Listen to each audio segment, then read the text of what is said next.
Hello, everybody. Welcome to our uh, online gathering this evening. And I'm delighted to see that we've got over 80 people here, which is wonderful. And there may be still a few more who join us. We do have members of the Congregational Support Commission here as well. And they are the people with the initial CSC in front of their names. And as we go through this evening, you may have a chance to chat with a few of them. So I'm happy to welcome everyone here, and I hope this will be an informative opportunity for you. And as we begin, I would like to take an opportunity to introduce you to a few people in the commission. And I'm not sure, I think because we've got too many for one screen, what's the best way to do this, Michelle? If they speak, will they come to the front? If those that are on a Congregational Support Commission, if they want to raise their hand with the reactions button, that would be great. Thanks, Sean. We see Sean Bush. There's Ross. Hi, Ross. Who else do we have? Should have Adrian and Jane. I did see Jane Capstick and I saw Adrian Robertson. There you go. Okay, so, and I'm not, is there anyone else here from the commission this evening that I'm not seeing on my screen? Okay, so these are a few of the members of the Congregational Support Commission for Horseshoe Falls, and they will be joining in some of the breakout rooms. So that's why I said you may have a chance to meet with them as we go forward. I don't think Greg Smith Young was able to join us tonight. He's our new growth animator, but I see Brenna Baker is joining us. And so she is our stewardship and gifts officer for our region. And so welcome to everybody. I know some of you have come in a larger group. Dan there has got a group with them. And so that's great. When we go into breakout rooms, you may want to have one person designated as the spokesperson for your group, so that you don't overwhelm everybody else that's in that group. Or if you want to just talk among yourselves, you could leave the group after you were put into it. But I think part of the benefit is from hearing from other congregations. So I think I would encourage you to stay and just participate with that group and designate a spokesperson. Okay. Oh, so I'm already behind on my slides. That was the welcome and introduction. While we're still on welcome as well, I'd like to do a treaty acknowledgement, territorial acknowledgement. Where I live, down south of London, Ontario, I am on the land called Treaty 3 from Land Between the Lakes. And it's a treaty from 1792. And the interesting part is that the boundary on one end is Catfish Creek and the other is Lake Ontario. Catfish Creek runs right through Aylmer, Ontario, which is close to where I live. And so I have that visible reminder of the fact that I am on treaty land. And where I am, the indigenous peoples were the Haudenosaunee, the Anishinaabe, and the Attawandaron, and the Mississauga. And so I trust that you also have probably been thinking in your own mind who the indigenous nations were that were in the area where you live. But as we gather together, let us also acknowledge the pain and the devastation that contact with Europeans brought to the indigenous people, and that the suffering has continued through the centuries to the present day. And part of our reconciliation and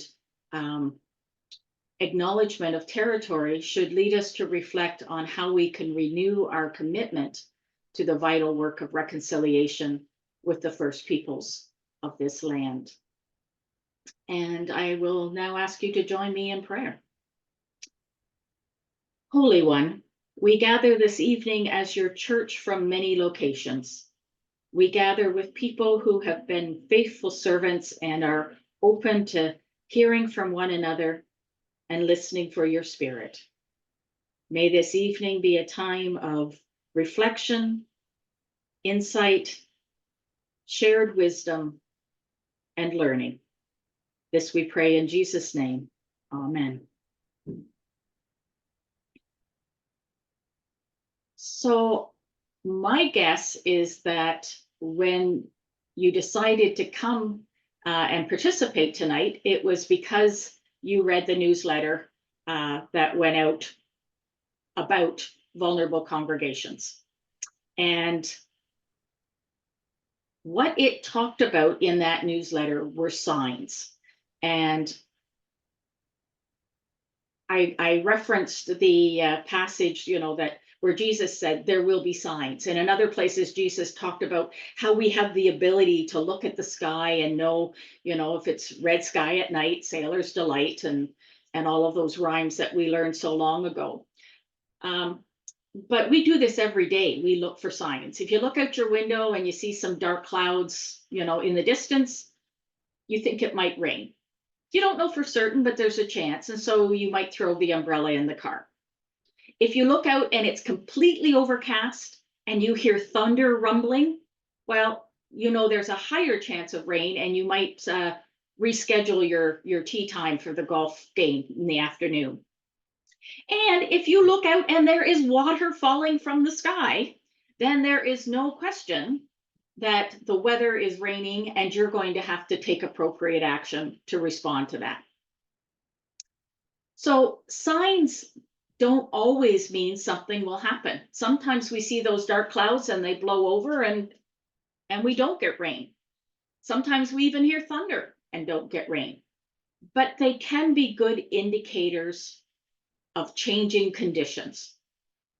And so that's why it's good to learn to recognize the signs so that you can prepare and you can make good choices. That's the intent of our discussion this evening. So the signs discussed in the recent newsletter are not meant to panic you as congregations.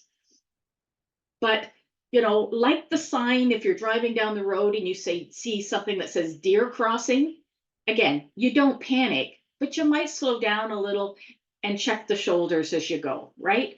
It's about being prepared to pay attention because you are at a place where the risks are higher. And as I talk to congregations, I am hearing them say they are feeling that they are at a place where risks are higher. So one of the things we hear the most as the Congregational Support Commission, and we see in the annual reports, and this is a reminder that if you haven't sent us your annual report yet, please do so. You send it to me, is deficits. And people are rightly concerned about trying to balance their budgets.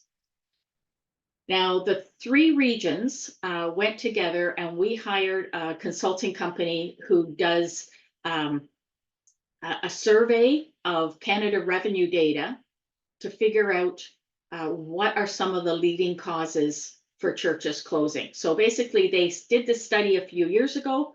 They looked at churches that had closed, and then they went back in the data for about 3 years to see what were the signs that they had in common that might be responsible for their closing, and to help identify congregations at risk.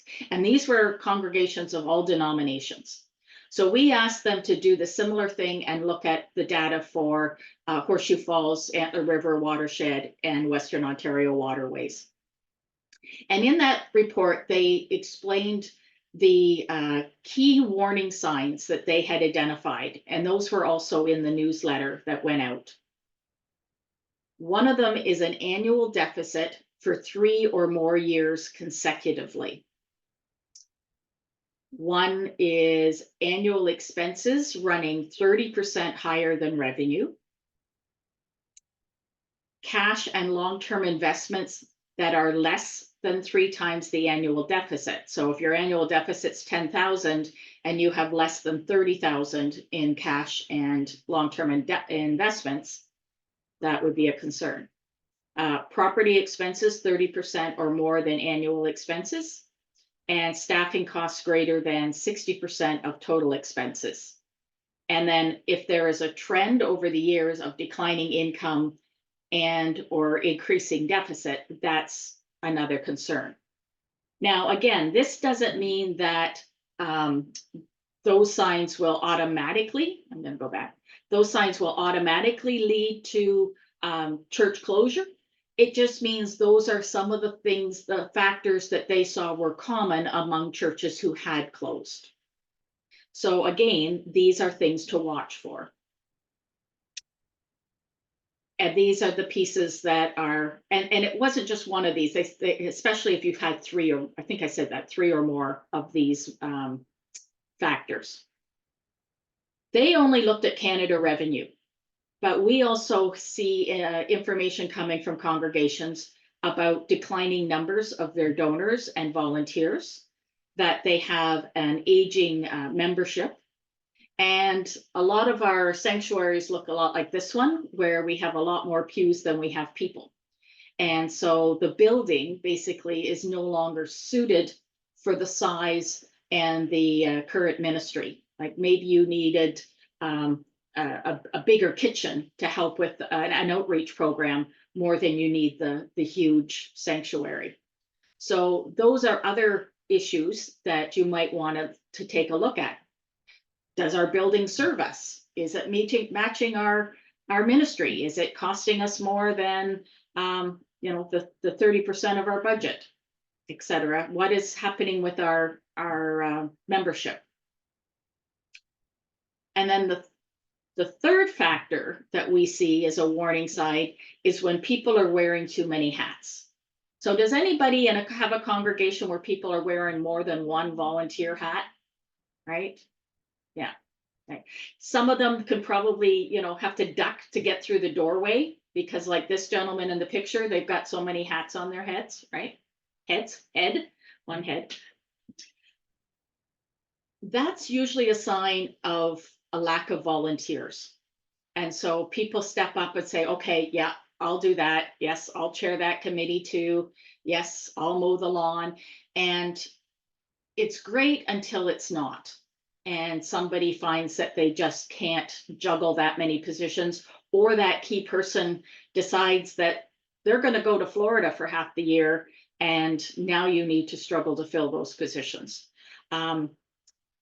Sometimes, though, we see this happen because a congregation hasn't got terms written into their constitution, and there's not an opportunity for new people or other people to get involved. So the same person has held a position for 10 years or more, and because there isn't a term built in, it just rolls over every year without giving other people an opportunity. That's also a warning sign. It may not be a warning sign quite like the others, but it may mean that there's not an opportunity for new ideas, to invite new people to get involved, and that can also create problems as you go forward. Because we're a large group, I'm not going to take questions throughout. I'm pretty much right on time.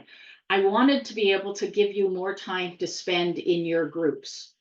So what I'm going to ask you to discuss in your group are these 3 questions. If you have a congregational support member, they will be the note taker in your group. If you don't, please have somebody else be the note taker. We'll do a little bit of a report back, but we won't be able to go through all the groups. But I will ask you to either copy your notes into the main chat when we get back, or email them to me later tonight or tomorrow, so that I have some feedback to be able to share with the commission about what people are sharing tonight, since we can't all be everywhere. So what I'd like you to talk about for, I'm going to say 20 minutes, is the signs that you are noticing at your community of faith. And it may be some of the ones that I just highlighted, or it might be some different ones that you're seeing. And also, what other changes are you noticing in your congregation or maybe in your surrounding community? Because that's another thing we sometimes hear is that the community has changed around us. I know a lot of rural churches, they found that there used to be a community and now there isn't. They are the only public gathering space left on that particular, what was a village in the past. So those questions, and we will call you back in 20 minutes. And Michelle's going to put you all into breakout groups.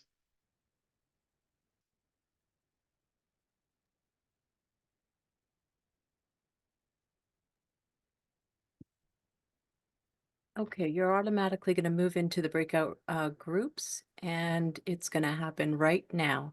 If you're in a big group, just return to the main session, and we'll just put you on mute, and you can discuss amongst yourselves. Here you go. Go ahead, Lynn. There we go. So I thought I should mention that if you do have questions for clarification or you need to reach us during our time together, you can put it in the chat. I'll have Michelle keep an eye on it, and then you can you know, ask, because I don't want somebody, if they've got something really important that you need to ask, have miss out on that, or you know, unmute yourself and let us know if there's a concern. So again, knowing that oh, sorry. One other thing, could you please put in the chat the name of your church? I'd like to get a sense of what are here tonight. So that would be helpful. And if you've got several of you, you know, only one needs to name it. And if you're named Trinity, put the city, right? Or St. Paul's or any of those, because otherwise I won't know which one you are. Just sort of nodding your heads, etc. How was that discussion? Did you find that helpful to have a chance to talk about what other congregations are seeing and experiencing? Okay. The idea here is to make sure you know nobody's alone in this, right? We are all facing similar challenges. And I also tell congregations, and this is really important, this isn't anybody's fault if you are having some of these concerns come up. Our world has gone through incredible demographic and social changes, and those are going to be. The United Church also was blessed with an abundance of congregations at Union. And the incredible thing is that so many of our congregations have continued for 100 years when we had a surplus from, you know, 3 major denominations coming together.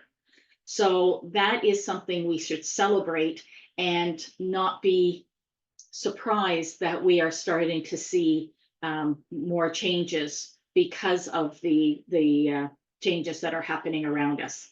And if you are the treasurer for your congregation, take a deep breath and sleep tonight. It's not your responsibility to balance the budget all by yourself. Okay. Because I do know there are people walking around with a lot of weight on their shoulders. And what we need to do is share those concerns as congregations and find ways to move forward. So I am guessing from the conversations I've had with other people that maybe some of these similar feelings came up during your discussion. Anxiety. There's a lot of anxiety. Grief, because our churches are important parts of our lives, and some of you may have belonged to the same congregation since you were born, or at least for many years. And so there is an attachment, and we don't, you know, we are grieving that there is change. Guilt, as I said, some people are afraid that this is somehow their responsibility to keep everything the way it was 40 years ago. And so they are feeling guilty that they cannot. Frustration, right? I mean, there's been so many changes within the church in the last 5 years. You know, moving to a different structure, church hub, different ways of meeting, all of that in top of a global pandemic. So there is a lot of frustration as well. Feeling overwhelmed because the way you've done things doesn't work. And you might have a lot of things going on in your own personal life as well. And so where we always relied on the church to be our support, now our churches might be adding to our worries. Some congregations may be feeling resigned, like it's hopeless, there's nothing we can do, we're just gonna go for the ride. And my hope is that we have hopeful congregations as well. And that if you're not feeling hopeful yet, you will by the time we've finished our discussion. All of these feelings need to be honored, right? We need to take time to name them in our congregations and to pray about them and to then find ways to work through them together. And the point of learning about the signs that I talked about at the beginning isn't to depress everyone, but it's to help you start feeling in control of your choices and to feel hopeful about the options and being able to choose the options that are right for your congregation. Because that is something that your congregation will know better than anyone else, is what options will fit you best. So this is really about becoming empowered so that you can make the decisions rather than letting things happen. As I said, this is about putting you in control.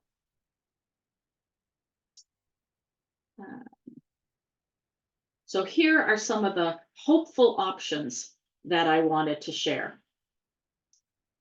One is some of people may go through these lists and do their financial viability worksheet and look at all of this and look at their trends and say, hey, we're not vulnerable. We're doing okay as a congregation.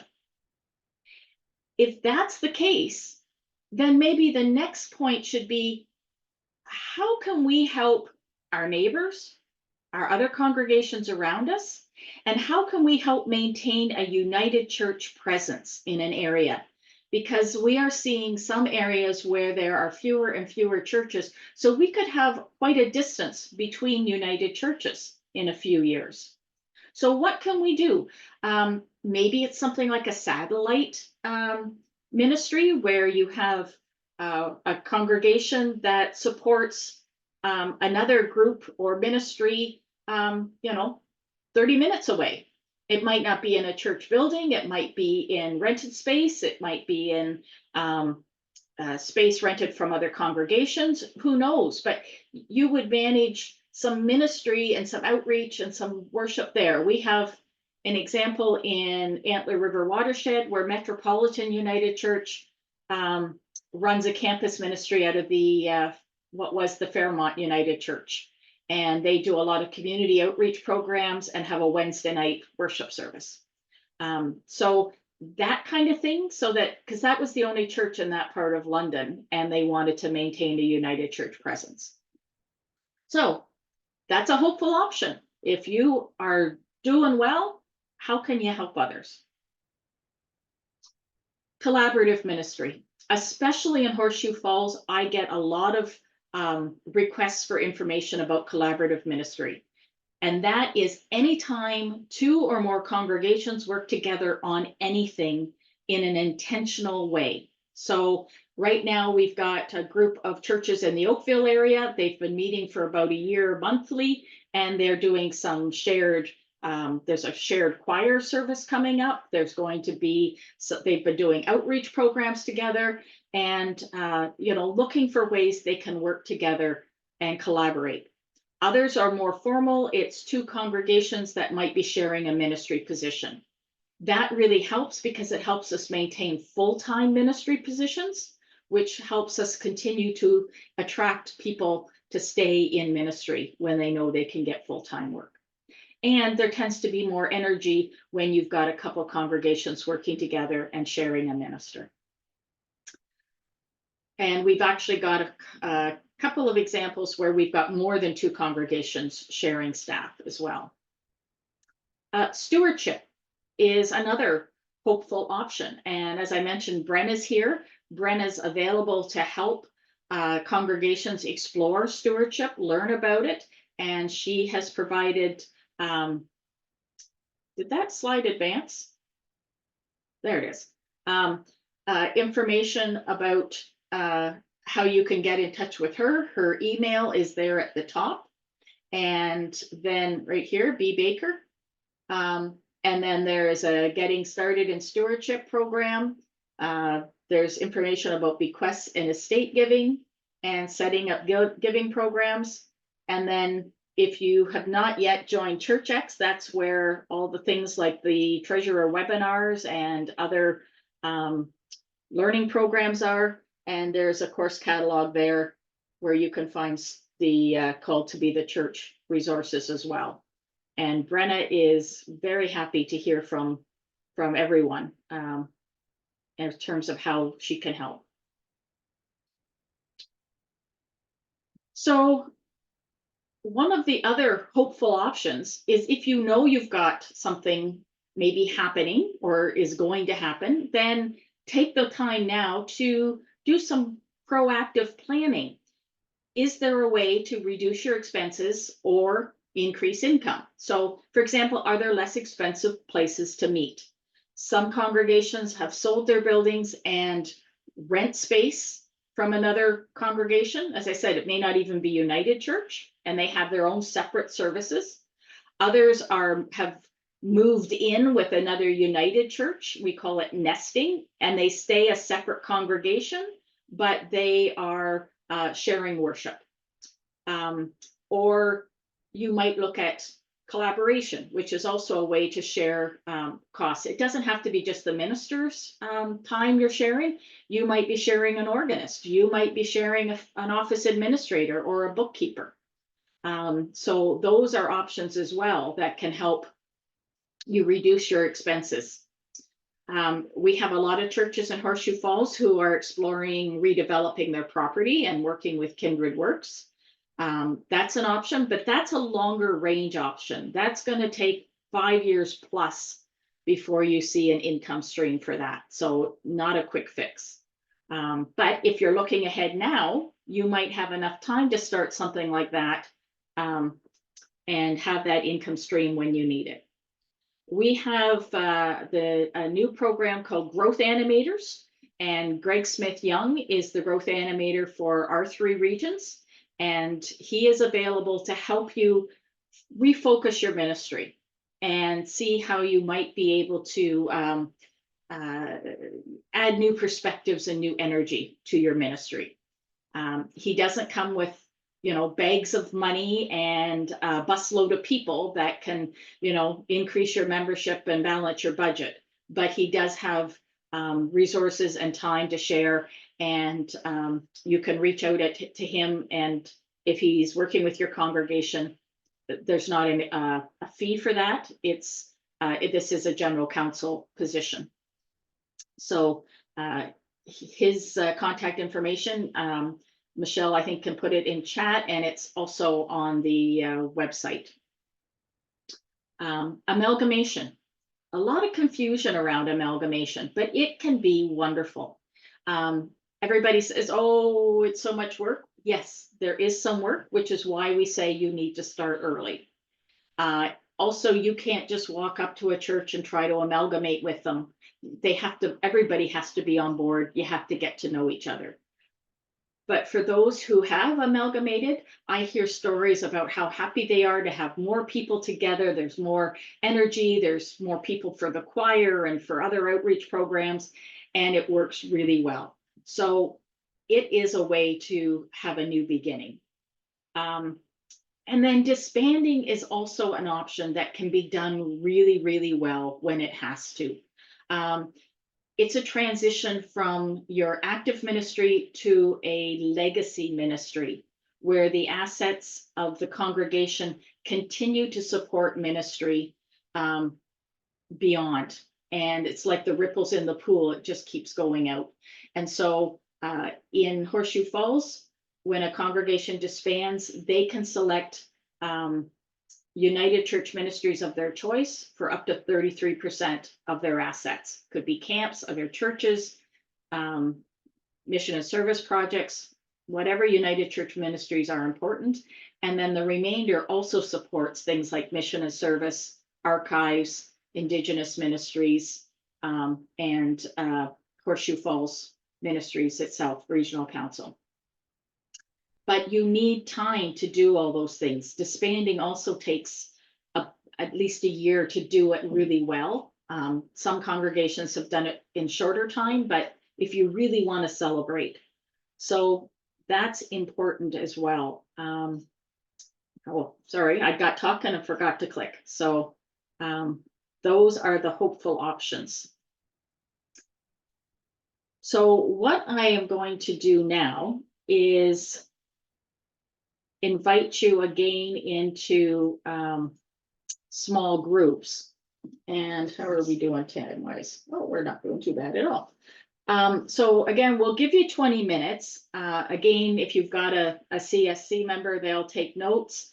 But I'd like you to take time to talk about what hopeful options you might be interested in exploring, or if there are other options. We're open to learning from you as well. And if there are some great ideas and other options out there, let us know and we'll work with you to make them happen. So this will give you, as I said, 20 minutes to share some of those ideas with each other. Are there any, before we go though, Michelle, any questions in the chat or any? I haven't seen any questions. If anybody has a question right now, do you want to raise your hand?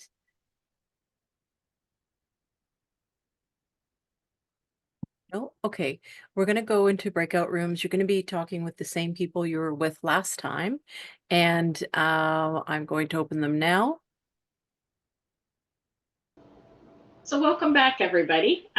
Again, was that helpful? Any heads nodding? Yes. We are actually a few minutes ahead of where I thought we'd be this evening. So is there anything somebody wants to share that was helpful? Brian, I see you've got your hand up. Yeah, thanks. So we really did have an enjoyable time.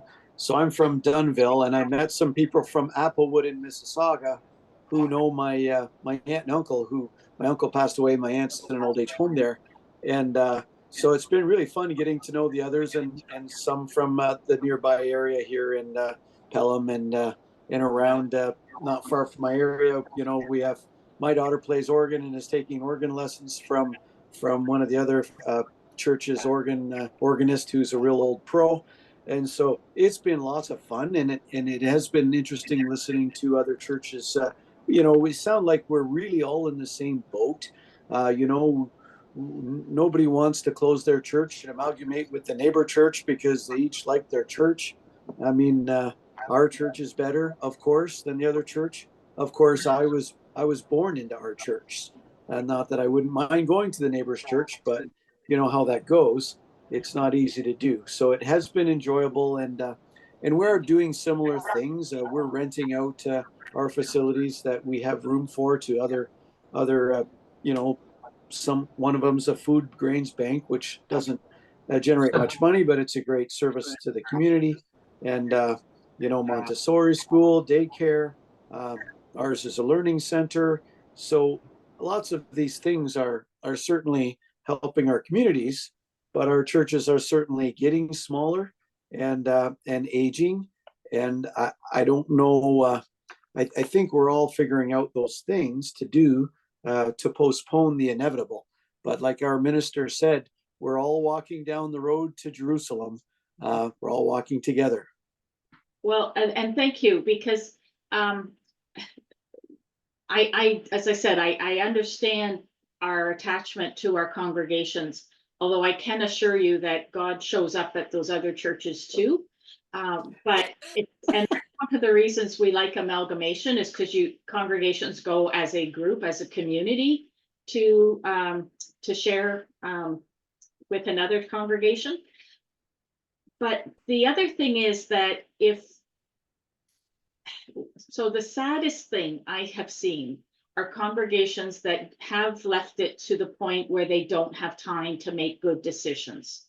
And then there isn't the time to have, time spent celebrating the ministry, a really good closing worship with a lot of people invited back, opportunities to talk to other congregations and find out who might be a good option for amalgamation, or look at the collaboration, or selling the building and renting. They don't have the time, and those are the ones that are the most heartbreaking, because again, I'd like to see congregations being able to make choices and be empowered to be the ones making those decisions and celebrating your ministry well, or planning for a new ministry. But if you don't have the time, then that becomes a problem. And I think United Church people are very, very hopeful people. And so that's why we keep thinking next year's going to be better. Next year, those 10 families are going to come in the door. If you make a plan to amalgamate or something, and those 10 and 20 families show up, you can change your plans, right? So don't be afraid to start planning and talking to your neighbors. I don't see any other hands up right now, but what I wanted to mention was that as we sort of wrap up here, there are toolkits on the Horseshoe Falls website, and we've restructured it a bit. So across the main menu, you will see tools, and if you click on tools, all 21 toolkits are there, and they cover things like collaboration, property transactions, amalgamation, disbanding. And so you can go there and get some background information to start your conversations before you reach out to the commission or to me, because often it's easier if you've got a little bit of background in order to start answering questions. Robert, I see your hand up. Thank you, Lynn. I had two comments, and you may have answered one of the questions a minute ago, but I wondered if the slides could be made available, and are they in the toolkits? Is that part of the toolkit? So we're thinking of putting up a 20-second toolkit, which will be vulnerable congregations, and we will put in my slide deck. We'll put in this recording, but we're going to cut out the times that you were in breakout groups. And then we will also put in that newsletter that went out. And that newsletter is currently on the website as well. It's right on the main page, the home page. So, but all of that will be together in a toolkit. Yeah. And the second part, I found a very high degree of therapy in this session, and able to talk to people and being reassured that many of us in the same boat. And I'm wondering if we could schedule more of these kinds of sessions where we just had an opportunity to hear other people's stories, and again to be reassured that we're not alone in this, that there are many others in the same position. Right. So that's why we have commission members here, so that they're hearing that, and that's something you'd like to do. I also would encourage congregations to reach out to your neighbors, like say Oakville has done, or some other groups. And often we rely on the ministers to get together and connect us, but what I'm finding is helpful in these situations is to have a few members of the board organize something where you get members of each congregation in your own local area together. And where we've been seeing that happen, it's been very, very effective, because not only are you in the same sort of general circumstances, you're also sharing the same local demographics and cultural changes. So yes, I guess we will take that to heart and try to have more of the gatherings, but I would really encourage you to look at doing something with your own closer neighbors. Have a coffee time or something, just to start those conversations. Thank you. Yeah. Lynn, I wanted to say one thing that I was so glad to see. When I looked at the newsletter, I saw amalgamation, collaboration, nesting. All those are kind of survival tactics, all have good things to say, but I didn't see anywhere what are growing congregations doing. But then the slide deck on hopeful options included our new our growth animator. So I think that that omission was there, and I'm really glad to see that. So thank you for that. And we have contacted Greg. So thank you. And the other thing is, our Facebook page is there for sharing good news stories. I am often talking to a congregation and just amazed at the phenomenal work that's happening, or the plan that they're doing. And our commission hears about these exciting stories. But it would be great to have an opportunity for you to share them yourself. So don't be shy. If you've got something great, but some congregation, and I can't remember who right now, maybe a commission member does, is doing something for the eclipse. Has rented some telescopes or something, and that sort of thing. Down in Port Dover. Down in Port Dover, thank you. Yeah. And so, like, phenomenal idea, right? So let's share those, because for too long we've been in silos and we haven't known our neighbors, or we've been a little competitive in the United Church, maybe just a little bit between congregations.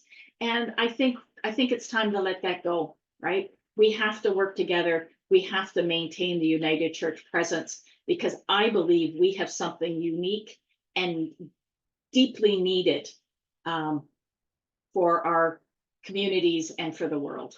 So that's how I see the shift happening, is to being a United Church presence. And what would that look like? So the other thing that you've probably heard me say before is do your community of faith profile. Those worksheets are deliberately set up to help you look for trends, and to help you ask some of the difficult questions, and discuss them as a congregation. If you haven't done it before, now's the perfect time to start. Make it your goal for this year. Get lots of input.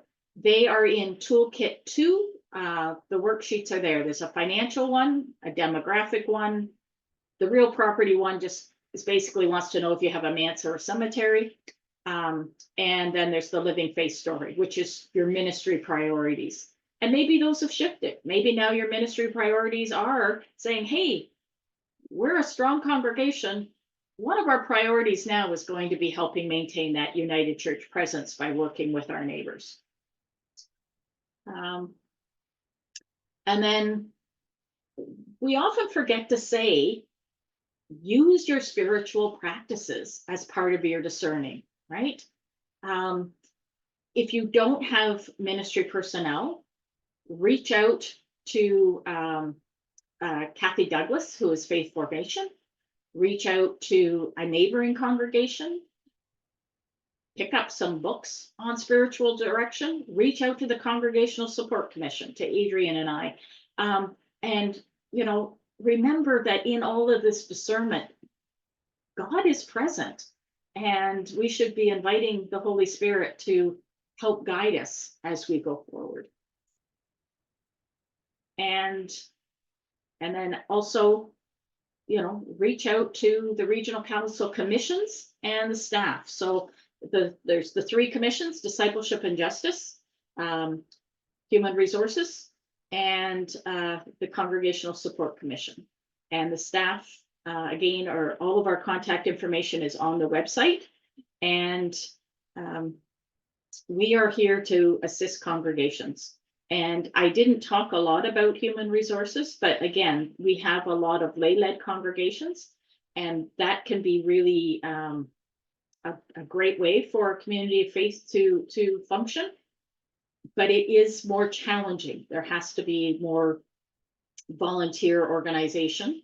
And so that's the other reason we keep working to create those shared ministry positions, so that you've got somebody for pastoral care, you've got somebody, some consistency in worship leadership, and to help with, guiding your congregation and your ministry. And then finally, I was just going to share my email again. And so I had thought we'd take till about 8:30. We've got 3 extra minutes if there were any other questions or comments. And if you think of something, at 3 a.m., you can send me an email. I won't read it till tomorrow, but we're certainly welcome to receive any feedback you might have. Adrian, did you want to say anything as we wrap up? Maybe I could just echo what you were saying about reaching out to your neighbors, Lynn. Just maybe I can personally share that in where I am in Paris, Ontario, we after we had a get together at Linden with a number of churches talking about collaborative ministry. A group of us down in Brant decided that we wanted to make sure there was a United Church presence here. So since last June, we've been meeting, and this past week we had our first meeting with lay folks from each of our congregations, and it was a wonderful evening where we had a speed dating round. And so we sat our folks in 2 circles, and the one circle moved from chair to chair, and we had directing questions, and they had an opportunity to talk about what was going on, similar to what we did here tonight, in each of our congregations. And I think really, in essence, it's all about building relationship, to begin to build that relationship with your neighbors. And the one thing that I did note, Lynn mentioned, was the fact that there was a real sense of collaboration and not competition. And I think that's really important, to begin to know what your assets are and to share those gifts with the neighbors, and to begin to look at the bigger picture of how you can be the United Church where you are. Thank you. And we all know our new creed so well, that we are not alone. And that is not just God's presence, but that is our presence with each other. So as you, go back to your congregations to share this, also take back the message. We're not alone. We're here together. We are the church together, and God is with us. Thank you so much for this evening.